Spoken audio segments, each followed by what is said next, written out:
Ici, Radio Clédou, c'est tout un monde entre vos oreilles. Radio Clédou, le journal avec Sotelma Malitel.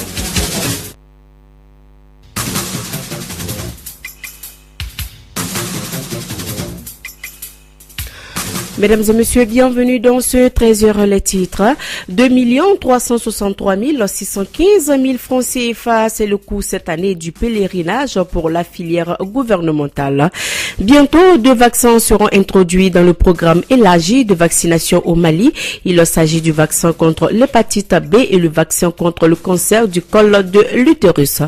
L'accord Brexit, cette sortie de l'Angleterre de l'Union européenne, continue d'animer les débats en Europe et sur toutes les grandes chaînes d'information. Nous allons parler des conséquences de cette sortie sur leur économie dans ce journal. La Coupe d'Afrique des moins de 20 ans donne son coup d'envoi demain samedi à Niamey. Le match d'ouverture opposera le Niger, pays hôte, à l'Afrique du Sud à partir de 15h30 minutes. Voilà, c'est donc les titres de cette édition. Bienvenue dans ce journal.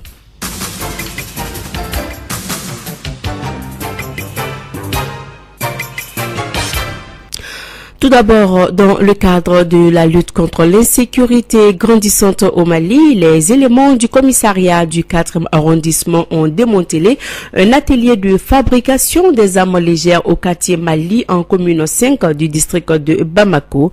Le chef de l'atelier, Salon Yanoga, a été interpellé pour une audition sommaire avant d'être déféré. Les commerçants du marché de bananes, communément appelé Namasadangan, sont préoccupés. Ils sont menacés de décapissement à cause du projet des travaux d'élargissement de l'échangeur de la place des Martyrs et ses différentes voies d'accès. Les commerçants déplorent la situation car c'est à cet endroit que tous les bons fruits sont déchargés en provenance de la Côte d'Ivoire, du Burkina Faso, de la Guinée-Conakry ainsi que toutes les régions du Mali. Je le disais tantôt, le lancement officiel de la campagne du pèlerinage 2019 aura lieu le 11 février prochain. Cette année, le gouvernement du Mali a décidé de reconduire le coût du pèlerinage 2018 qui est de 2 363 615 francs CFA pour la filière gouvernementale sans le prix du mouton. L'information est tombée au sorti du Conseil des ministres sous la haute présidence du président de la République. L'ADP Maliba salue l'implication des groupes armés signataires de l'accord pour la paix et la réconciliation nationale. Le parti l'a fait savoir dans un communiqué publié juste après la mise en place hier du 10 cadres par le ministère de l'administration territoriale et de la décentralisation. Les détails avec l'honorable Amadou Thiam, président de l'ADP Maliba. Il est au micro de André Traoré. Nous avons, contrairement à certains partis, salué le fait que les groupes armés signataires de l'accord pour la paix et la réconciliation y figurent, parce que c'est l'accord qui demande à ce que les groupes armés signataires soient impliqués dans tous les processus, en tout cas de révision constitutionnelle et institutionnelle. Et ensuite, au lieu de parler de façon parcellaire de la question du code électoral, pour nous, il faut mettre sur la table la question même du système électoral, parce que pour nous, le système électoral actuel ne répond pas, en tout cas, aux attentes socio-politiques et à la réalité sociopolitique de notre pays. Donc je crois qu'il faut aller vers un système, avoir une administration unique et indépendante pour organiser les élections au Mali. Je crois qu'entre autres sujets qui ont déjà été inscrits, c'est aussi le nombre de députés, des sénateurs, aussi les modes d'élection des députés. Pour nous, il faut inclure obligatoirement la proportionnelle. Pour nous, ce qui est encore très important par rapport au cadre, c'est la procédure de validation, en tout cas des propositions qui vont être faites et leur prise en charge par les plus hautes autorités. Donc pour nous, c'est ce cadre qu'il faut définir. Et pour finir, nous insistons sur l'inclusivité. Et l'inclusivité doit être la seule boussole du gouvernement à l'effet de mener à bien les différentes réformes envisagées et d'éviter à notre pays les affres d'une contestation. Voilà, c'était donc Amadou Thiam, il est le président de l'ADP Maliba. Il était au micro de André Traoré. Je le disais tantôt également, bientôt 2 vaccins seront introduits dans le programme élargi de vaccination au Mali. Il s'agit du vaccin contre l'hépatite B et le vaccin contre le cancer du col de l'utérus. Le professeur Fatouma Togola, il est donc pharmacien, également chef de l'unité logistique et d'approvisionnement en vaccins de la Direction nationale de la santé. Il nous donne plus d'éclaircissements sur ce vaccin. Il est au micro de Fonta Diakiti. Par rapport à l'introduction des vaccins, au Mali, d'abord, il y a 2 vaccins qui sont attendus.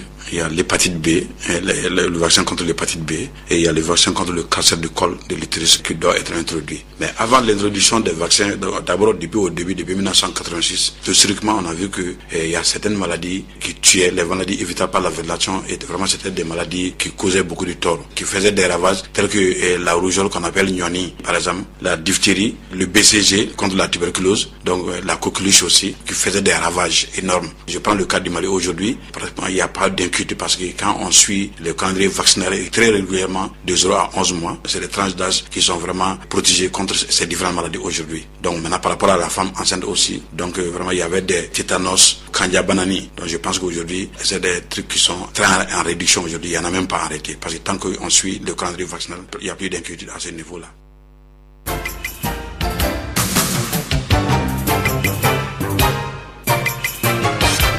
Voilà, parlons l'accord Brexit.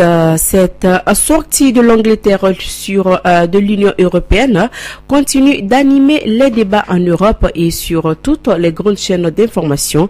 Quelles sont donc les conséquences de cette sortie sur l'économie? Martin Khalid Dambélé et du Centre des recherches d'analyse politique, économique et sociale nous donne des précisions au micro de Aston Diawara. Le Brexit, d'abord, il faut savoir, ça traduit la tentative de sortie de la Grande-Bretagne dans l'Union européenne, sortie survenue suite effectivement aux besoins des Britanniques de vouloir manifester contre un certain nombre de mesures prises par l'ensemble des pays de la zone euro, lesquelles politiques vont dans le sens de diminution des dépenses de l'État, mais également des politiques de l'emploi. À un moment donné, le peuple britannique a senti effectivement qu'il y a trop de liberté de circulation d'un pays à un autre. Ils se sont vus menacés sur le plan de l'emploi, ce qui les a amenés effectivement à manifester leur opposition et qui aujourd'hui les a amenés à faire un référendum pour manifester leur volonté de sortie de l'Union européenne. Donc, ce qu'il faut comprendre, c'est que à un moment donné, c'est le peuple même qui a voulu faire part de leur volonté de ne plus appartenir à la zone euro. Mais bon, cette manifestation de volonté fut encouragée par un certain nombre de politiques qui ont soutenu ces besoins par des mauvaises informations, ce que vous appelez dans votre jargon les fake news, qui ont effectivement accéléré cette sortie de la zone euro. Donc aujourd'hui, on voit que ce qu'on a dit il y a 2 ans, aujourd'hui, les gens commencent à prendre la pesanteur de la situation, la gravité de la situation. C'est ce qui bloque d'ailleurs la sortie de la zone euro. Je pense que ça va effectivement pas affaiblir, mais c'est une situation d'incertitude pour les deux côtés. On ne sait pas exactement qu'est-ce qui va se passer en cas d'un non-accord, parce que c'est effectivement la voie qui se chemine maintenant. Il y a beaucoup d'éléments qui nous montrent que, à travers l'évolution auquel on assiste, il risque de ne pas avoir d'accord. Autrement dit, une sortie sans accord avec les 27 autres pays. Une sortie sans accord suppose que la Grande-Bretagne ne va plus bénéficier de la place unique financière à l'Europe. Ça, c'est un. De deux, ils vont plus bénéficier des tarifs supprimés, parce que quand vous êtes dans une union économique, les pays suppriment entre eux les barrières douanières et non tarifaires.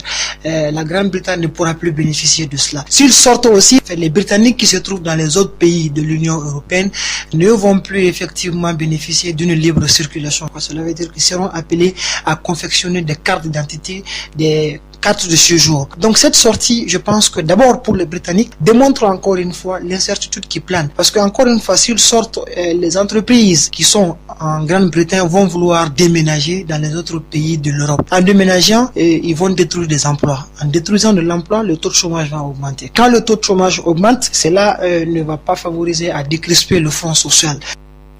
C'était Martin Khalid Dambélé du Centre des recherches d'analyse politique, économique et sociale. Après donc la Grande-Bretagne, direction la CPI, acquitté le 15 janvier de crimes contre l'humanité en 2010 en Côte d'Ivoire, Laurent Gbagbo et Charles Blé Goudé sont toujours détenus dans la prison de la Cour pénale internationale. Aujourd'hui, la Chambre d'appel tiendra une audience sur leur éventuelle libération. Et par ailleurs en Côte d'Ivoire, les pro-Gbagbo continuent de rentrer. Ils sont déjà des centaines à l'avoir faire. Aujourd'hui, 54 militants pro-Gbagbo ont pris le chemin d'Abidjan. Des sympathisants du FPI les attendaient avec ferveur. Au Burkina Faso, 2 attaques djihadistes ont eu lieu en 2 jours. Hier soir, un poste militaire à Kombiambinga, vers Pama, dans l'est du pays, a été assailli par un groupe terroriste. Le bilan définitif est encore en cours. Un soldat serait blessé et d'autres disparus. 2 jours plus tôt, à Nansumbu, dans le nord du pays, vers la frontière malienne, une position militaire était également attaquée par des hommes armés. Bilan, 4 morts et une dizaine de blessés. Les 2 attaques se sont déroulées de la même manière. Pour avoir fait annoncer sa candidature à la magistrature suprême en 2021, sans l'avis des instances supérieures de son parti, le PNDS, le tout-puissant ministre des Finances, Assoumi Mazaoudou, a été renvoyé du gouvernement. Une annonce qui fait l'effet d'une bombe à Niamey. Dans un instant, retour à l'actualité nationale.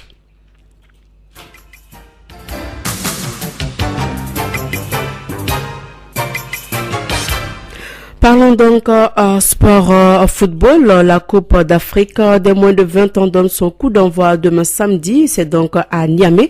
Le match d'ouverture opposera le Nigeria, pays hôte, à l'Afrique du Sud à partir de 15h30. Logé donc dans la poule B à Maradi en compagnie du Burkina Faso, du Sénégal et du Ghana.